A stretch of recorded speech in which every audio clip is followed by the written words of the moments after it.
அபார கருணாசிந்தும் ஞானதம் சாந்தரூபிணம் ஸ்ரீ சந்திரசேகரேந்திர குரும் பிரணதோஸ்மி முதான்வகம்.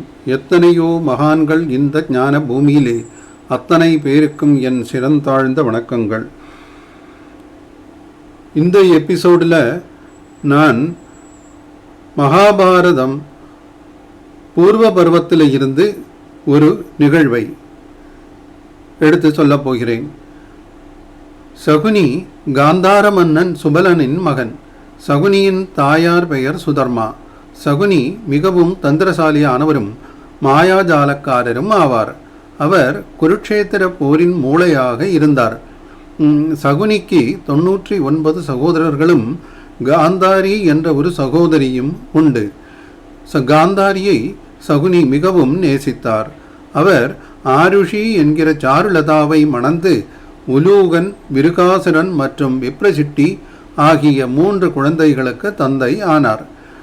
ஹஸ்தினாபுரத்தில் உள்ள குரு வம்சத்தின் அரியணைக்கு ஒரு வாரிசை உருவாக்க விரும்பினார் பீஷ்ம பிதாமகர்.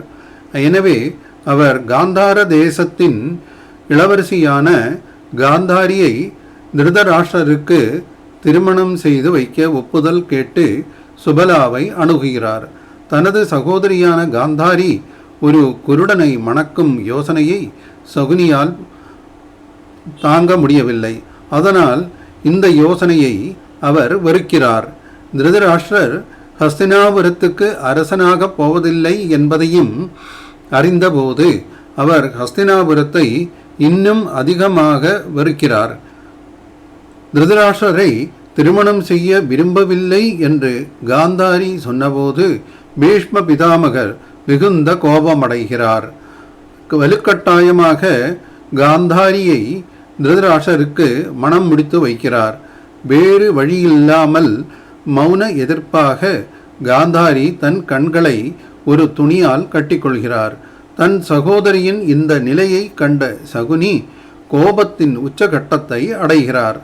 இந்த திருமணம் காந்தார தேசத்துக்கு நேர்ந்த பெரும் அவமானமாக சகுனிக்கு படுகிறது. எனவே சகுனி ஹஸ்தினாபுரத்தையே அழிக்கப் போவதாக சபதம் செய்கிறார். ஹஸ்தினாபுரத்தை அழிக்கும் தனது சபதத்தை ஒருபோதும் மறக்காமல் இருக்க தனது இடது தொடையில் தன்னை தானே குத்தி காயப்படுத்தி கொள்கிறார். அதனால் உண்டான காயம் குணமடைய ஒருபோதும் அனுமதிக்கவில்லை. இதன் விளைவாக அவர் என்றென்றும் நொண்டி நடக்கலானார். சகுனியும் தன் சகோதரி காந்தாரியுடன் ஹஸ்தினாபுரத்திற்கு வருகிறார். வந்தவர் சிறிது சிறிதாக தன் சபதத்தை செயல்படுத்த தொடங்குகிறார். சகுனி பின்வரும் ஆண்டுகளில் திருமணத்தை பொறுத்து கொள்வதாக தெரிகிறது. இருப்பினும் உண்மையில் இது ஒரு தந்திரம். அவர் இரகசியமாக திருதராஷ்டிரரை தனது குருட்டுத்தன்மைக்காக ராஜ்யத்தில் உள்ள அனைவரும் வெறுக்கிறார்கள் என்று நம்ப வைக்கிறார். கௌரவர்கள் குழந்தை பருவத்தில் பாண்டவர்களை விட தாங்கள் உயர்ந்தவர்கள் என்று நினைக்க தூண்டுகிறார். இதனால் பீமனுக்கும் துரியோதனனுக்கும் இடையே அவ்வப்போது சண்டை ஏற்படுகிறது. அப்போதெல்லாம் துரியோதனனுக்கு சாதகமாகவே இருந்தார். பாண்டவர்கள் அரியணைக்கு போட்டியாக இருப்பதாகவும் அதனால் அவர்கள் தங்கள் எதிரிகள் என்றும் சகுனி துரியோதனனுக்கு அறிவுறுத்துகிறார்.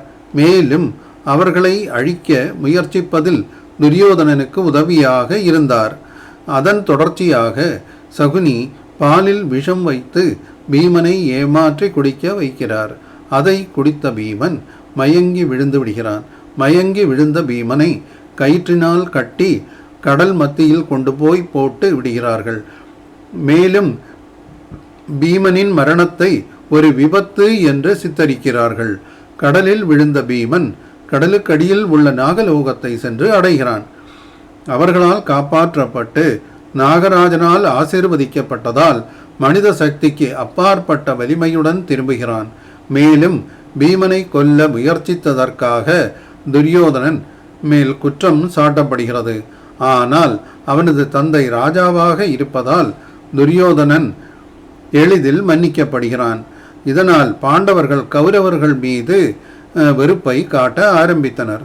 ஆனால் இன்னும் அவர்களை மரியாதையுடன் தான் நடத்துகிறார்கள். திருதராஷ்டிரர் சகுனியின் தந்தையான சுபலனையும் சகுனியின் 99 சகோதரர்களையும் தனக்கு பெண் கொடுக்க எதிர்ப்பு தெரிவித்ததால் அவர்களை சிறை பிடித்து சித்திரவதை செய்து கொன்று விடுகிறார். சகுனிக்கு ஹஸ்தினாபுரத்தின் மேல் வெறுப்பு தோன்ற இதுவும் ஒரு காரணமாக அமைந்தது. பீஷ்ம பிதாமகர் சகுனியின் தந்தையின் மறைவிற்கு பிறகு அரச பதவியை ஏற்றுக்கொள்வதற்காக சகுனியை காந்தாரத்திற்கு திருப்பி அனுப்புகிறார். சகுனி மிகுந்த மன வருத்தத்துடன் ஹஸ்தினாபுரத்தை விட்டு வெளியேறி காந்தாரத்தை வந்து அடைகிறார். அங்கு அவர் மன்னர் பதவியை ஏற்றுக்கொள்கிறார். இருப்பினும் சகுனி அவ்வப்போது ஹஸ்தினாபுரத்திற்கு வந்து போய்க் கொண்டிருந்தார். பீமனை கொல்லும் முதல் திட்டமானது தோல்வியில் முடிந்ததால் சகுனி தொடர்ந்து போர் வெறியுடன் இருந்தார்.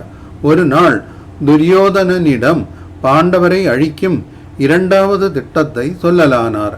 அவர்கள் பாண்டவர்களை மெழுகால் ஆன அரண்மனைக்கு அழைப்பார்கள். பின்னர் அதை எரிக்க புரோசனனை நியமிப்பார்கள். இதுதான் அந்த திட்டம். திட்டம் தெரிந்து பாண்டவர்கள் தப்பிக்கும் வரை இந்த திட்டம் வெற்றிகரமாக செயல்பட்டது. மெழுகு வீட்டின் சம்பவத்திற்கு பிறகு பாண்டவர்களுக்கு கௌரவர்கள் மேல் எந்த பகையும் தோன்றவில்லை. அவர்கள் ஹஸ்தினாபுரத்தை விட்டு விலகி தங்களுக்கு என்று தனியாக ஒரு அரசாங்கம் அமைத்து அதற்கு இந்திரபிரஸ்தம் என்ற பெயரும் சூட்டி அரசாட்சி செய்து வந்தார்கள். அவர்கள் ராஜசூயம் எனும் யாகம் செய்து உலகையே வென்றார்கள். பாண்டவர்களின் இந்த வெற்றியை கண்டு துரியோதனன் பொறாமைப்படுகிறான். துரியோதனின் இந்த பொறாமையை தனக்கு சாதகமாக பயன்படுத்தி கொள்கிறார் சகுனி. பாண்டவர்களை பகடை விளையாட அழைக்குமாறு துரியோதனனுக்கு அறிவுறுத்துகிறார் அவர். அவரின் அறிவுறுத்தலின்படி பாண்டவர்களை பகடை விளையாட அழைக்கிறான் துரியோதனன். பாண்டவர்கள் முதலில் தயங்கினாலும் பிறகு துரியோதனனின் அழைப்பை ஏற்று பகடை விளையாட சம்மதம் தெரிவிக்கின்றனர். பாண்டவர் பக்கம் தர்மபுத்திரரும் கௌரவர் பக்கம் சகுனியும் பகடை விளையாட அமர்கிறார்கள். சகுனி சித்திரவதை பட்டு இறந்து போன தன் தந்தையின் எலும்புகளில் இருந்து பகடைகளை உருவாக்கியிருந்தார். ஆகையால் அவர் பகடையை உருட்டும் போதெல்லாம் சொர்க்கத்தில் இருக்கும் அவரது தந்தை சகுனி எந்த எண்ணில் பகடை விழ வேண்டும் என்று சொல்கிறாரோ அந்த எண்ணில் விழ வைப்பார். அதனால் சகுனி ஒருபோதும் பகடை விளையாட்டில் தோற்றதில்லை. பகடை விளையாட்டின் போது தர்மபுத்திரர் தனது அனைத்து உடைமைகளையும், அதாவது இந்திரபிரஸ்தத்தின் அரியணை, தனது சகோதரர்கள் தன்னையும் தனது மனைவி திரௌபதியையும் கூட இழக்கிறார். இது பாண்டவர்களுக்கு ஒரு பெரிய அவமானமாக போய்விட்டது. இப்போது பாண்டவர்கள் கௌரவர்கள் மீது மிகவும் கோபமாக உள்ளனர். இதைத்தான் சகுனி விரும்பினார். சகுனி தனது முக்கிய எதிரியான பீஷ்மரை கௌரவர்கள் பக்கத்தில் சேர தூண்டினார்.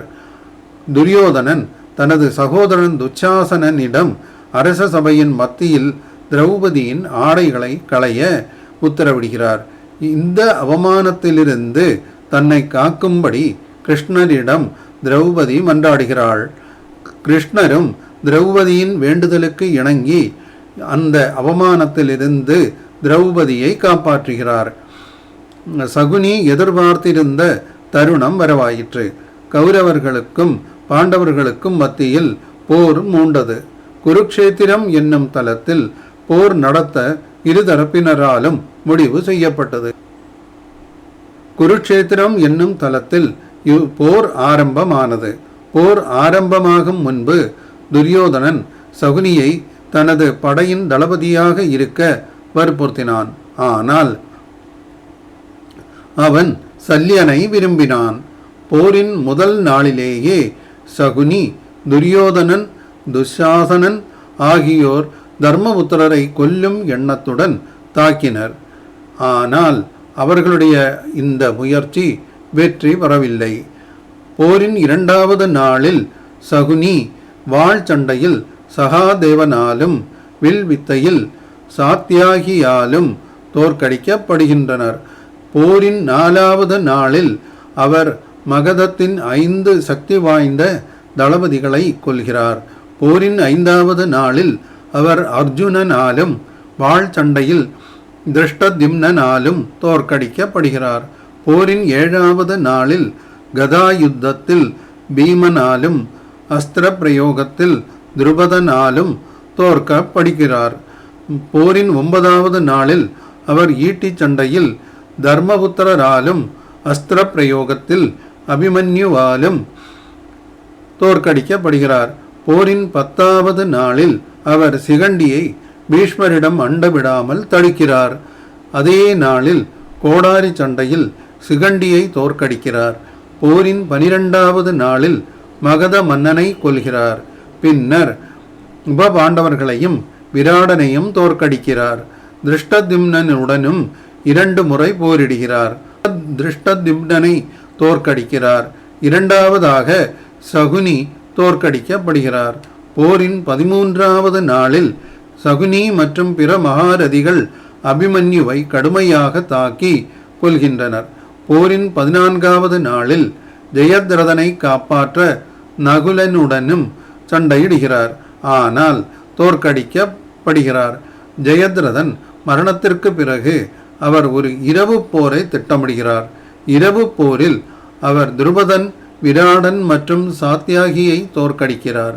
போரின் 17வது நாளில் அவரது மகன் விருகாசுரன் நகுலனால் கொல்லப்படுகிறான். குருக்ஷேத்திர போருக்கு காரணமாக இருக்கும் சகுனியை கொல்வதாக சகாதேவன் சபதம் எடுக்கிறான். போரின் 18வது நாளில் பாண்டவர்கள் சகுனியையும் உலூகனையும் அவர்களது படையையும் தாக்கினர். துரியோதனனும் அவனது மற்ற சகோதரர்களும் தங்கள் மாமாவை பாதுகாக்க விரைந்தபோது பீமன் தலையிட்டு மீதமுள்ள கௌரவர்களுடன் சண்டையிட்டு அவர்களில் பலரை கொல்கிறான். இதற்கிடையில் நகுலன் பல முக்கிய காந்தார வீரர்களையும் உலூகனின் மெய்காப்பாளர்களையும் கொல்கிறான். சகாதேவன் சகுனி மற்றும் உலுகனுடன் சண்டையிடுகிறான். சிறிது நேரத்திலேயே சகாதேவன் உலுகனை கொல்கிறான். சகுனி கடுமையான கோபத்துடன் சகாதேவனை தாக்குகிறார். அவர் சகாதேவனின் தேரையும் வில்லையும் உடைக்கிறார். ஆனால் சகாதேவன் மற்றொரு தேரில் ஏறி சகுனியுடன் கடுமையாக போரிடுகிறான். பல தாக்குதல்களுக்கு பிறகு இருவரும் தங்கள் தேர்களில் இருந்து இறங்கி மிக கடுமையாக சண்டையிடுகின்றனர். அந்த சண்டையில் சகாதேவன் சகுனியின் நெற்றியில் கோடாரியால் அடித்து அவனது தலையை மிக கடுமையாக காயப்படுத்தி தனது சபதத்தை நிறைவேற்றுகிறான். சகதேவனின் இந்த தாக்குதலால் ஏற்பட்ட காயத்தினால் சகுனி மரணம் அடைகிறார். இப்படியாக சகுனி தான் மேற்கொண்ட சபதத்தை வெற்றிகரமாக முடித்து வைக்கிறார். இத்துடன் இந்த பதிவை முடித்துக்கொள்கிறேன். மீண்டும் ஒரு பதிவில் சந்திக்கும் வரை நன்றி கூறி விடை பெறுவது உங்கள் கணேஷ்.